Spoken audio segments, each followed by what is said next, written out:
Good afternoon and welcome. I hope you'll join us later this afternoon on Voice of Rio Grande for our fall University of Rio Grande Intercollegiate Sports Review.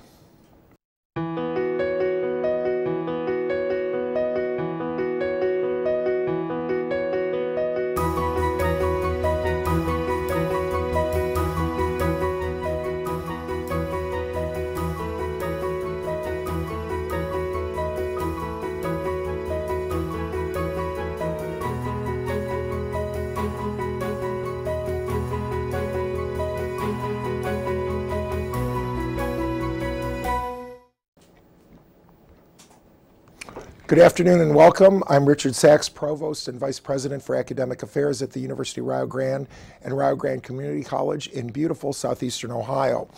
This afternoon, as we approach mid-October, we've decided that this month's show will be a fall sports review.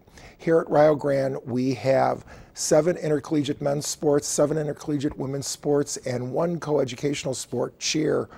So that's a total of 15 sports. And with the help of Mike Thompson and Patrick Dengel, we'll go through some of the slides and talk about our conference, the idea and ideals of being a student athlete, and other associated topics and subjects. So moving on, we are part of the River States Conference. The River States Conference is an NAIA conference, and I'll talk about NAIA shortly. But it's called the River States Conference, and isn't that a beautiful logo?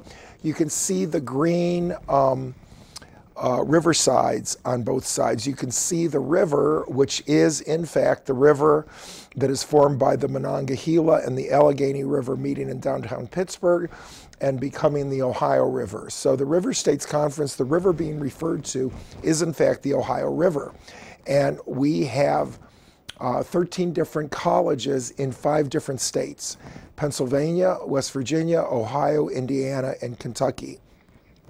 This conference is rather unique in that we have both public and private institutions, and also that it is a fairly geographically dispersed conference. And again, it is a solely NAIA conference.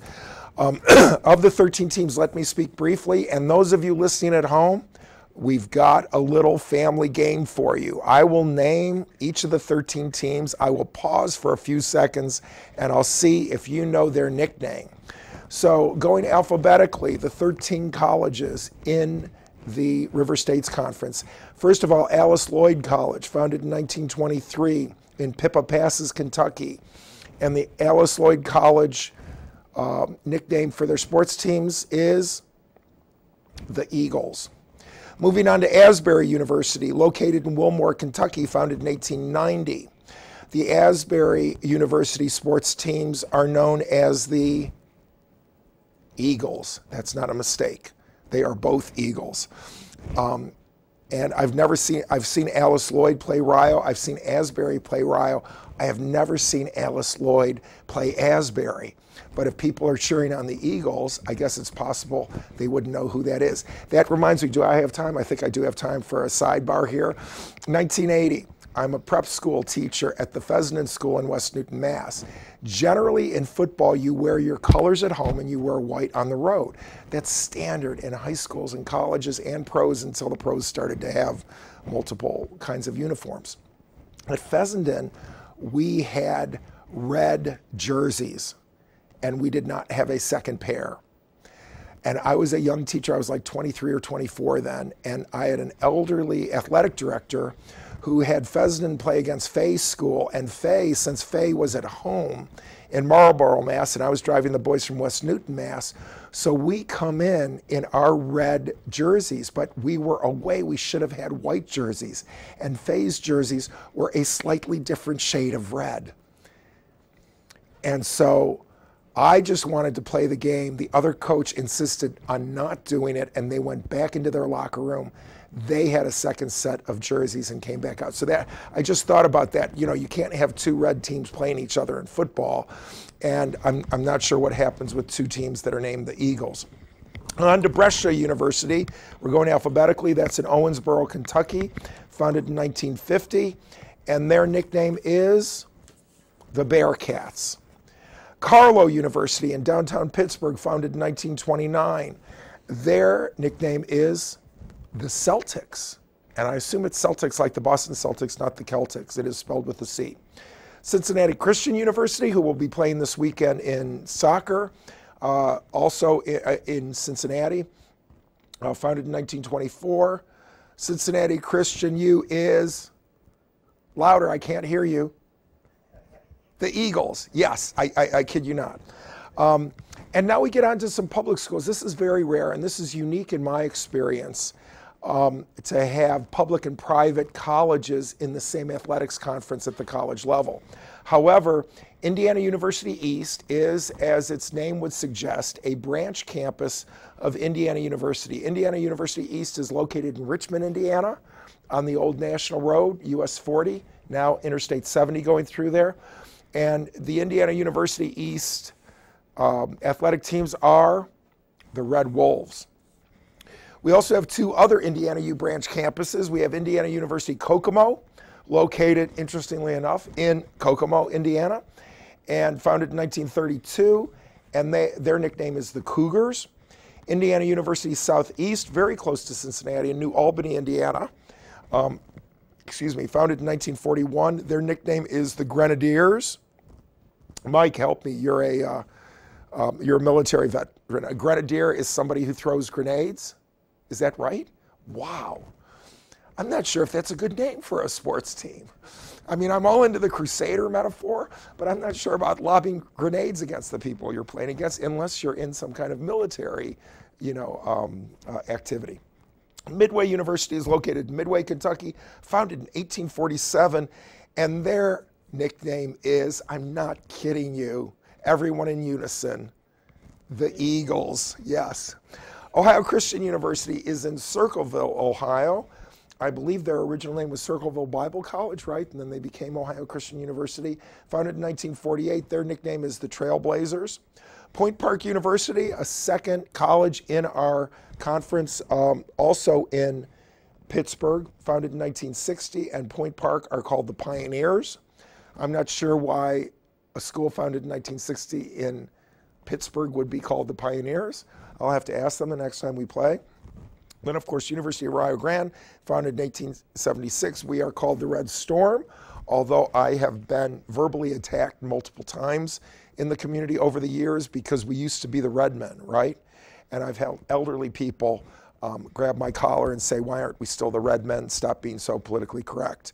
And I'm like, it's Saturday, I'm walking in the downtown park. I didn't realize I had committed a problem or a crime here. And finally, WVU Tech, West Virginia University Tech in Beckley, West Virginia, their nickname is the Golden Bears. So again, that's our River States Conference. And if you follow sports, you know it's important to have a conference record as well as an overall record. And it's the conference record that's going to get you into the playoffs or not. And when we get to talking about the men's soccer team, we will get to that. If we could move on to the NAIA slide. People are very familiar with the NCAA, the National Collegiate Athletic Association, that generally has athletic competition at Division I, II, and III level in most sports, but not all sports. A lot of people do not realize NCAA has what they call college division for all levels in certain sports. It used to be lacrosse, but now lacrosse goes Division I, II, III. It's still that way in mountain biking and a number of other like more smaller areas where they don't do Division I, II, III. They just say, no, this is NCAA college mountain biking or whatever. The NAIA is not as well known as the NCAA. And a lot of people say the NAIA is actually older than the NCAA. That's not true. The NAIA's basketball tournament is 2 years older than the NCAA's basketball tournament. NAIA started its first basketball tournament, national tournament in 1937. James Naismith, I kid you not, the father of basketball, the person who directed athletics at the Springfield YMCA in 1891 and cut out the bottom of a peach basket and created the game of basketball. In the 1920s, he moved to Kansas and was University of Kansas coach for years, and then moved to Kansas City late in his life and helped to start what we now call the NAIA. They first called it the National College Basketball Tournament in 1937. By 1938, they had 32 teams. In 1940, they changed their name to National Association of Intercollegiate Basketball and started to hold national conventions in Kansas City. In 1948, a young John Wooden, this is years before he became coach at UCLA, John Wooden brought the first African-American student athlete to a national tournament, and that was what became the NAIA tournament. They renamed themselves NAIA in 1952. In 1957, Tennessee State became the first HBCU to win a collegiate basketball championship. If you're not an academic, HBCU means historically black college or university. In 2000, there are many other things I could say about NAIA history, but in 2000, the NAIA created the Champions of Character program that tried to push character development. And I think let's talk for a minute or two about being a student athlete. Ideally, what a student athlete is a student first, and then it's hyphenated, and an athlete as well. And they spend a lot of time doing both things. I've had many teachers tell me, both high school teachers and college professors over the years, that many of their team sport college athletes are some of their best students in terms of how they can work collaboratively, how they can follow orders, how they can defer immediate gratification for a larger goal down the line. And again, this is what we hope for. The NAIA has 250 colleges in the country, 21 conferences, and 65,000 student athletes.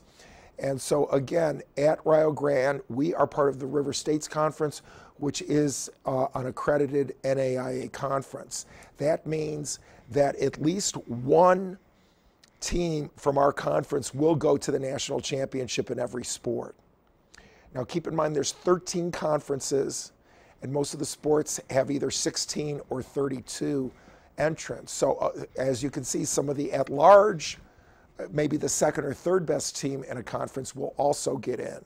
But by being an accredited conference within NAIA, that means we automatically qualify, if we're good enough, for the championships. Let's talk about some of the individual teams we have, either that are just starting up or just finishing their seasons. And men's basketball has been practicing. They will start with an away scrimmage at OU, and their season starts November 6th against Mount Vernon Nazarene University. One thing I would note before we leave this slide, the Bevo Francis tournament on November 16 and 17. Anybody here at Rio Grande, and in fact people around the world and even around the country, are familiar with Bevo. Rio Grande College is a college that started in 1876. In the early 1950s, the college was on the verge of closing, and we had a very entrepreneurial basketball coach who brought in a 6'8" Welsh American, Bevo Francis, from the area. Can you put the schedule back on, just so that they can have those dates? So this is something that we've done for decades now. We've had a Bevo Francis tournament because Bevo came, he played only 2 years, but he scored 112 and then 115 points in 2 different games. The history of Rio Grande basketball in the 1950s is fascinating. They played at Madison Square Garden multiple times, and I've heard stories, I think they're true, about the coach picking up a check and coming back and giving it to the treasurer here and having the treasurer go to the bank so that he could pay past due salaries here. So Bevo is very important to us. We have a Bevo Francis way. And I will say, sometimes when I wear this Rio Grande stuff and the students know that I'm a sucker, this is Rio Grande track and field, they were raising money, and this was the softball team a couple years ago. Humid as it is today, I'm hot enough I'm not going to put a long sleeve shirt on, but I did put the other one over. So I mean, that's part of your role, isn't it, when you're on campus, when the students are doing a bake sale, I'm more than willing to buy a couple donuts or even a shirt or whatever they need to do.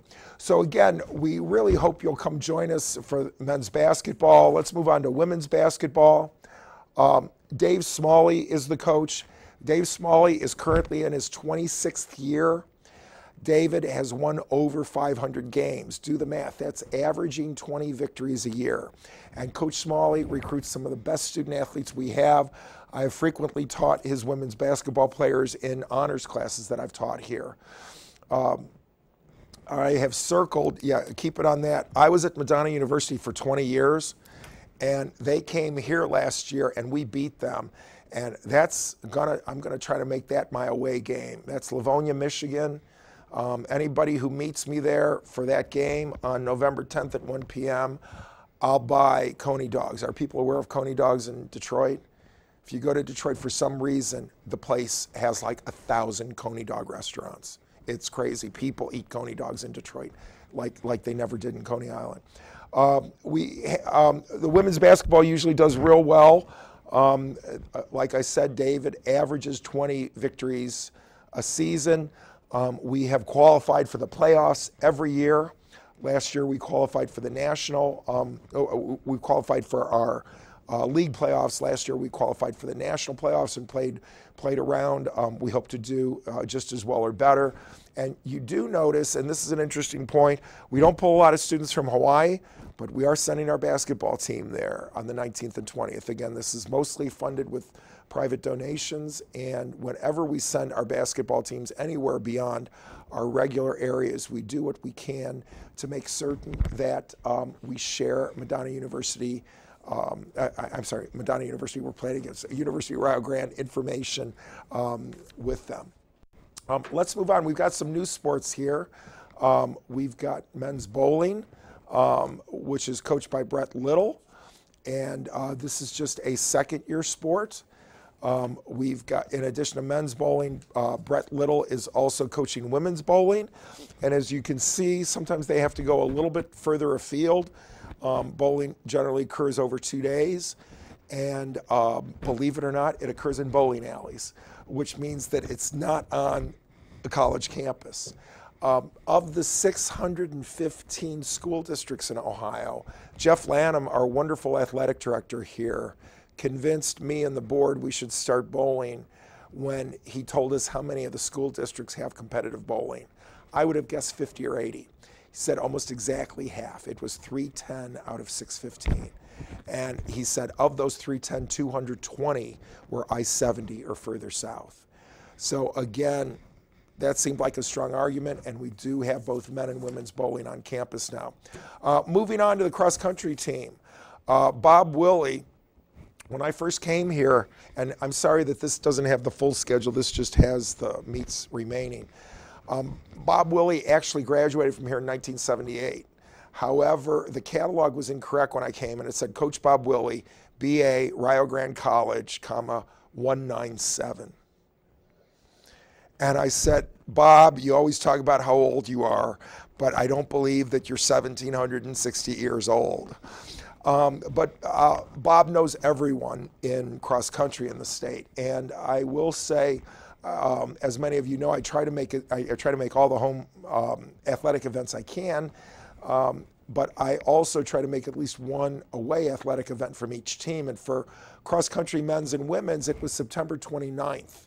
The All-Ohio Cross Country Championships, which were hosted by University of Akron. But if you've seen the University of Akron campus, it's pretty urban. So what they actually do, there's a place called Silver Creek State Park, about 10 miles west of Akron, in a town called Norton, Ohio. And that's where I drove up to on September 29th. And I don't know if you've ever seen a cross-country race at the college level. Women run 6K, which is about 4.8 miles. Men run 8K, which is about 6.4 miles. Do not accuse me or the NAIA of being sexist for why the men run more than the women do. That's just how it is. The top women's time, so that's almost 5 miles, was 21:04, which is extraordinary, a young lady from University of Akron. Our best runner, Lucy Williams, did 23:04, which was easily the best for any NAIA and also her personal best. And it was one of those classic Ohio days where it was hot and humid and you could not stop sweating and the sun was horrible. One thing that I thought was interesting, unlike almost any other sport, I mean, every college that runs cross country except Ohio State was there. And somebody told me Ohio State can't be there because of Big Ten regulations. They're not allowed to compete in those kinds of things. All the MAC teams were there. Miami of Ohio, Bowling Green, some of the other big schools, University of Akron, OU was there. OU Bobcats had lots of people there. Shawnee State had a lot of people, but University of Toledo, I mean, the entire state, Cleveland State. So there were literally thousands of runners. And there's an open, which is up to 7 people, the 7 best. And since we only had 4 women and 5 men, I'm sorry, that's the championship round. And then later in the afternoon, there's open for places like Shawnee that have 30 students on each team. And so their last 23 can run in the open. But I watched the championship races, and if you can get to a cross-country race, I've had 8 knee surgeries and I have a bad back. So last thing in the world I'm going to do is run. When the gun went off and all those students started running down the hill, I was like a dog in the back of a pickup truck ready to jump out. I mean, or maybe it's because I was an athlete 40 years ago and there was something, I just wanted to start running down the hill. And I'm so glad that I didn't, because it would have been ugly and I probably would have gotten hurt. So again, cross country, great sport. Great young people, great student athletes that Bob Willey recruits. Moving on to golf. And Keith Wilson, I think Keith Wilson was actually the name of one of the Beach Boys, right? Okay, but this is not that Keith Wilson. Keith Wilson is our golf coach. And the golf courses in both Gallipolis and in Jackson have been very good about providing time for our players to play. So again, we're looking at an event coming up actually this weekend at Shawnee State, and then the golf season will continue in the spring, and that's why they have such limited schedule. Moving on, we're almost at the end now. We still have volleyball and the 2 soccer teams to talk about, and so let's move on to that. Rio Grande's men's soccer probably competes with men's basketball in terms of its traditions. Our wonderful Scott Morrissey is head coach now for, I should have checked, I think about 29 years. It might be his 30th year. He won national championships with our young men in 2003 and again in 2015. Currently, as you can see, that we have a 5-0 record in the conference and an 11-0 record overall. We are number 5 in the country again this week. That's the 5th best NAIA soccer team in the country. And let me talk about that schedule a little bit. So Thursday night, also known as tomorrow night, I'll be in Columbus all day. I'm going to be back right around 5 o'clock. There'll be a women's game at 5. There'll be a men's game at 7. West Virginia Tech, their record is 4-0-1. So they have not lost in the conference either. Ideally, we'll beat them and become 6-0 in the conference. But if we lose to them and we're 5-1, they would then be 5-1-1, and they will have beaten us. So that's a huge game. The other point I'd make is they have a 4-0-1 record in the conference. They have a 10-0-4 record overall. 10 wins, 0 losses, and 4 ties. Classic soccer score, right? Low-scoring games, a lot of ties. On Saturday night, October 13th, we have men's and women's games against Shawnee State. This is concurrent with the Bob Evans Farm Festival. If you've never been there, second weekend in October every year. It's a wonderful festival of Appalachian folk life. We always have men's and women's, then men's soccer games on Saturday evening. I think it was brilliant of Coach Morrissey to schedule Shawnee State, not only because they're one of our old rivals, but they're 0-3 in the Mid-South Conference. But they're 7-6 overall, so they might be pretty good. Generally, when you have a homecoming or something big like that, you want to make certain the home team wins. But we have such a good team, maybe that'll happen anyway. And again, our last 3 regular season games are against Ohio Christian on the 18th. These are all away games now after the home games this week. Ohio Christian's 1-3 and 4-8 overall, and then 2 final games that will be difficult. One at Asbury, they're 3-0-1 in the conference, 6-4-1 overall. Midway, and then concluding the season October 27th at Midway, who are 3-0, but they're 4-5 overall, a 1-5 record outside the conference. As you can see, our River States Conference tournament quarterfinals, semifinals, championship will be the 3rd, 7th, and 10th. Presumably, we hope that we will be the representative from the conference. We'll be number 1 in the tournament. If we're not, we might still have a good enough record to make it as a at-large bid. And if that's the case, please know November 17th is the 60th annual men's soccer national championship opening round. That always occurs at campus sites, and we have a good enough record we might be able to host a match that week. And then after Thanksgiving, November 26th to December 1, are the championship rounds, and they are in Irvine, California, which is an east side suburb of Los Angeles. And I have no plans to go there, but if the college really needs me to fly to LA, I would do it. I would do it for this college. I love this place just that much. However, please know you can go to I'm being serious now. You can go to naia.org and click on it. And generally, I think they use reddit.com or something so that they can live stream. And you just have to give them an email. I've actually watched some soccer games online that way. Well, let's move on to women's soccer. Head coach Tony Daniels, one of the other big Browns fans in this area. If you ever need to talk to a Browns fan besides me, talk to Tony Daniels. They have lost so many close games this year. Last week in the Lightning delayed game, they were up 3-0 and then 3-1.